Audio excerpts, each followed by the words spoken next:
So you all please welcome Ms. Terri.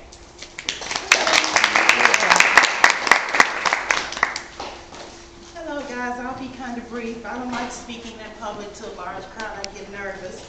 But anyway, I'm so glad to be back. I can't believe it's been a whole year since we graduated.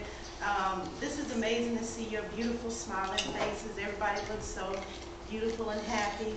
I really just want to share with you guys what I've been doing since I left. I won't say since I left HABESHA because you never really leave.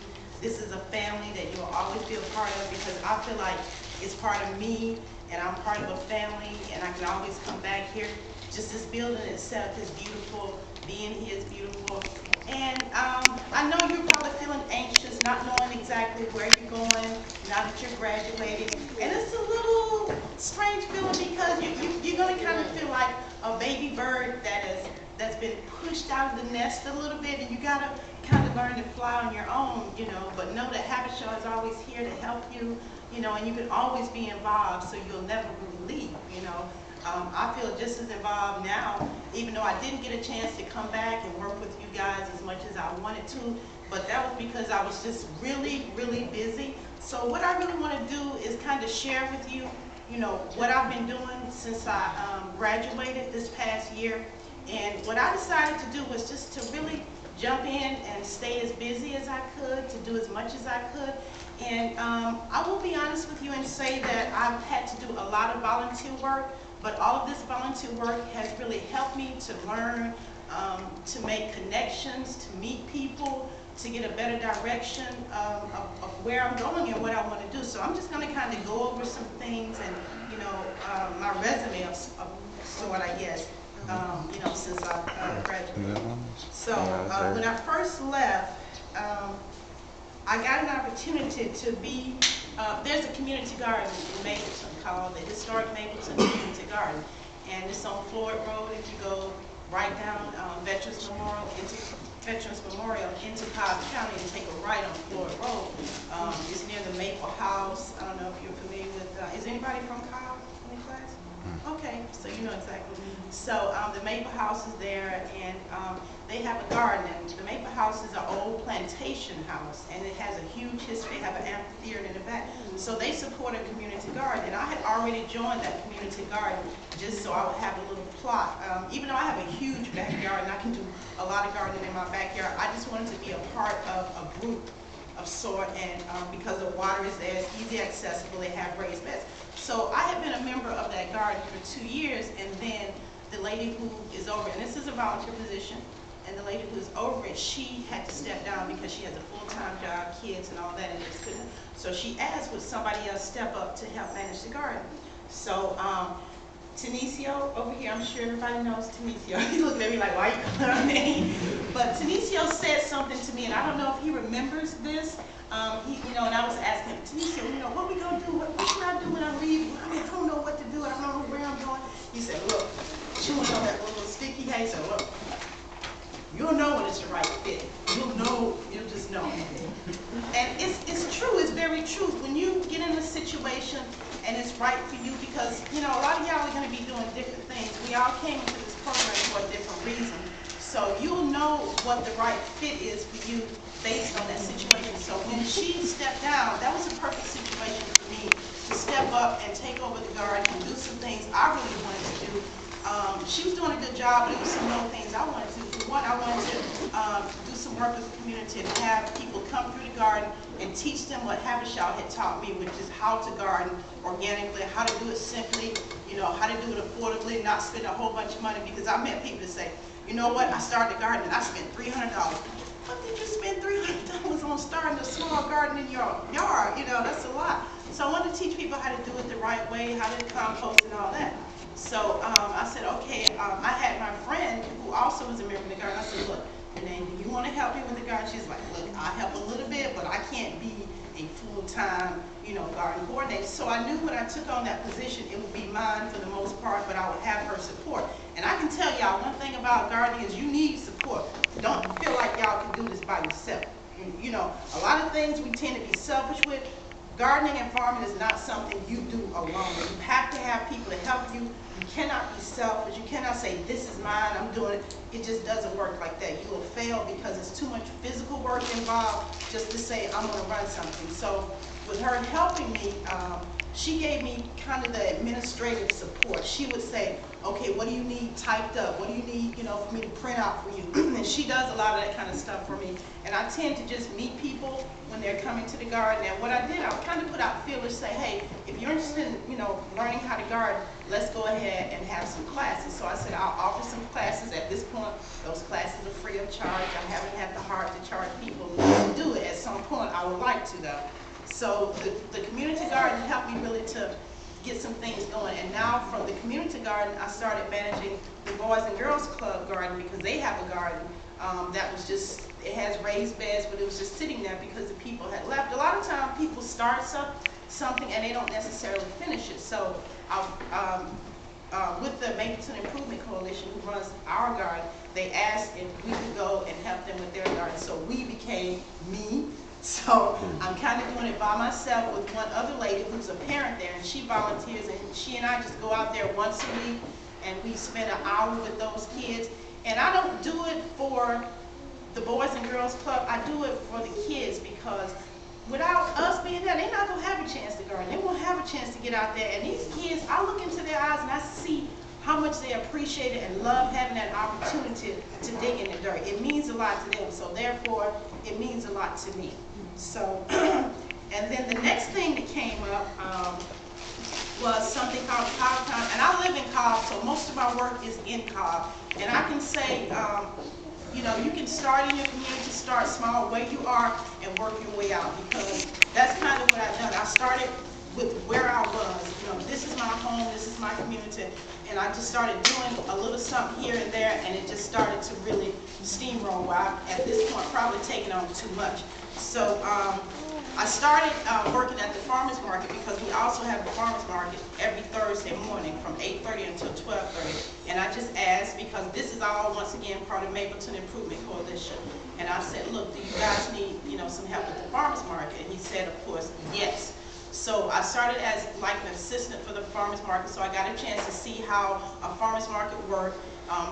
This year, for the first time, we put in EBT, so people are able to come use their EBT card at the farmers market. And we also have something with Wholesome Wave. Well, Wholesome Wave will give you, it's basically buy one get one free. It's like if you spend $1, you get $1 free, up to $50. So if you spend $50, you get $100 worth of produce.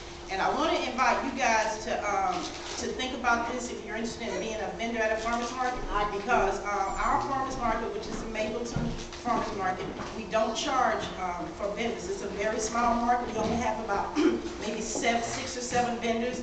Only 2 or 3 of them, actually sell produce. So there's an opportunity for you guys to come into a market like that does not have a vendor fee, and set up set up your booth, sell something, once a week. And most of those farmers that are there, they're local farmers, because we only accept local farmers who produce their own food.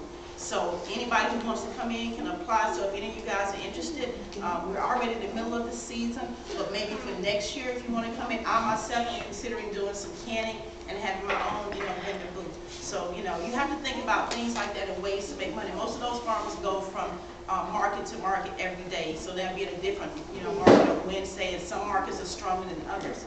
And then also, I'm working with a school called Riverside Primary. I've just started with that, and that again is a volunteer position, because they have a beautiful raised bed garden. Nobody's tended to that garden either.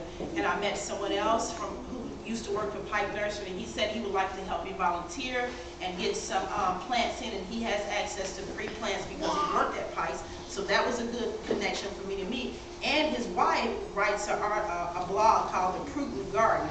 She came to the market, and I forgot to say, at the farmer's market, I also do a cooking demonstration every Thursday. That's free of charge, out of my own pocket as well. I buy the stuff, I cook it. Well, it's really not cooking, it's more vegan food, and I'm not a vegan, but for the farmer's market, because it's produce, all of the dishes that I've made have been dishes pretty much that you don't have to cook, or very little cooking, and it's all, vegetables and fruits and things like that.